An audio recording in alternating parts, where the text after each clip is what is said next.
Für die Corona-Gang liefen die letzten 10 Tage ziemlich nicht gerade optimal. Wieder mal ändern sich Regeln und Vorschriften im Stundentakt und alle Nasen lang wird umdisponiert.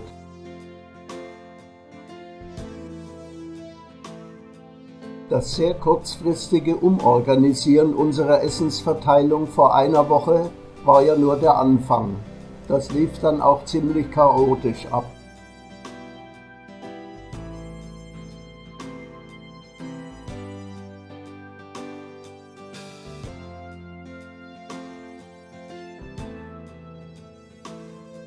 Dazu der Todesfall von Mutter und Kind bei unseren Helfern.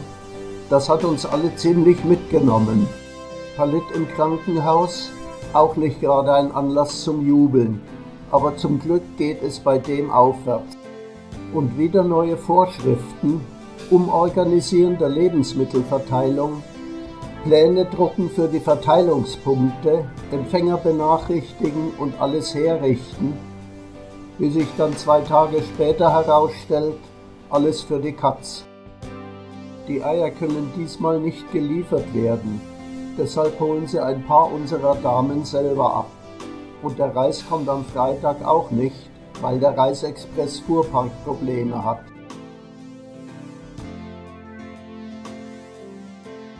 Genug lamentiert. Am Samstag kommt der Reis dann am Nachmittag. Da sollten der und die Eier eigentlich schon längst eingepackt sein. Die Crew beginnt mit dem Eintüten, während der Reis noch abgeladen wird. Wenn auch in Minderzahl, weil ein Teil ja noch mit der Beerdigung von Mutter und Kind beschäftigt ist. Aber der Bär hat sich freigeschaufelt, trotzdem er zu der betroffenen Familie gehört. Und während noch fleißig Reis abgefüllt wird, kommt die nächste Änderung. Ich will's nicht glauben, aber es stimmt. Wir brauchen die Verpflegung doch nicht auszufahren, wie angekündigt, sondern können sie mit zeitlich gestrecktem Verteilen in der Seitenstraße ausgeben. Die gedruckten Pläne für die Ausgabeplätze wandern in den Müll.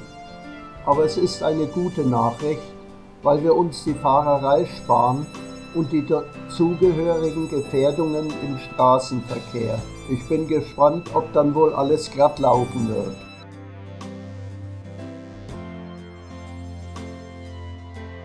Die Ausgabezeit wurde von den Behörden auf den Nachmittag verlegt. Warum? Woher soll ich das denn wissen?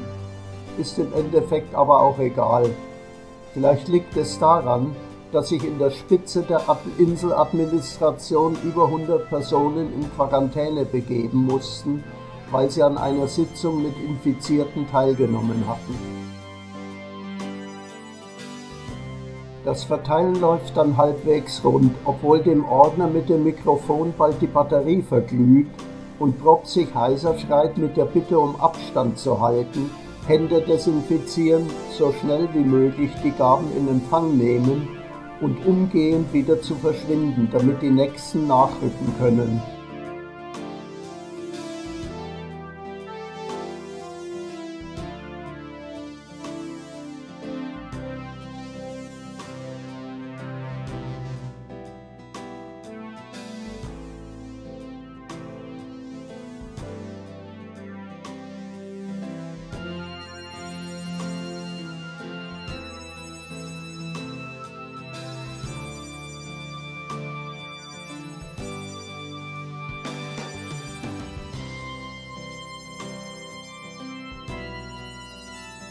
Aus Sicherheitsgründen dürfen Kinder nicht in die Seitenstraße und die Essensempfänger immer nur in 5er-Paketen mit Abstand.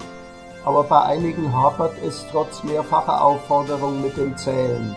Die wissen einfach nicht, was 5 bedeutet oder haben Angst, dass sie nichts mehr abbekommen.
Wir versuchen so wenig körperlichen Kontakt und Nähe zu den Essenempfängern zu halten wie nur möglich.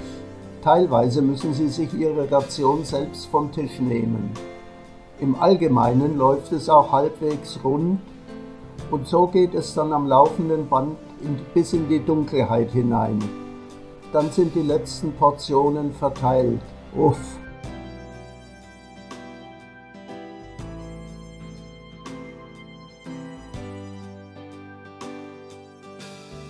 Die Nichtmobilen werden am nächsten Vormittag bedient.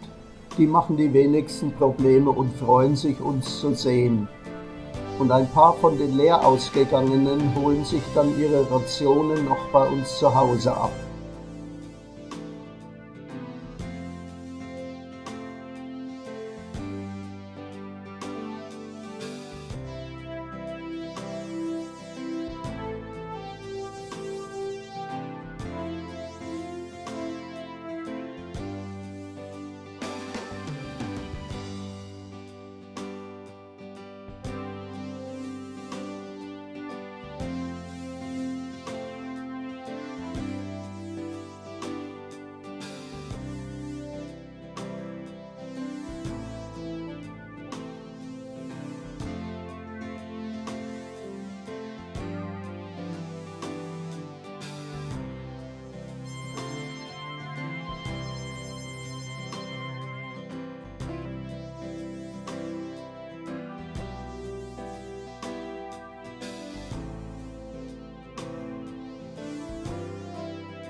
Ja, und die Kinder, die jetzt zum zweiten Mal schon nicht zu ihrem Recht kamen, die sind nicht auf der Brennsuppe dahergeschwommen, wie wir in Bayern sagen.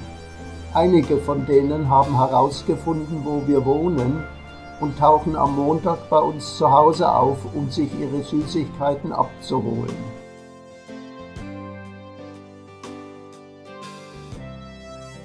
Wir strampeln zurzeit heftig, um über die Runden zu kommen.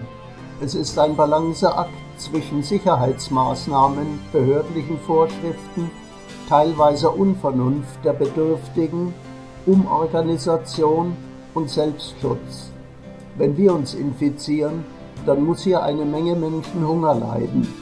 Und das will ja keiner der Beteiligten. Mal sehen, wie es weitergeht und was diese Woche noch an Überraschungen bringt. Aber uns wird wohl bei Bedarf schon was einfallen. Macht's gut, eure Corona-Gang.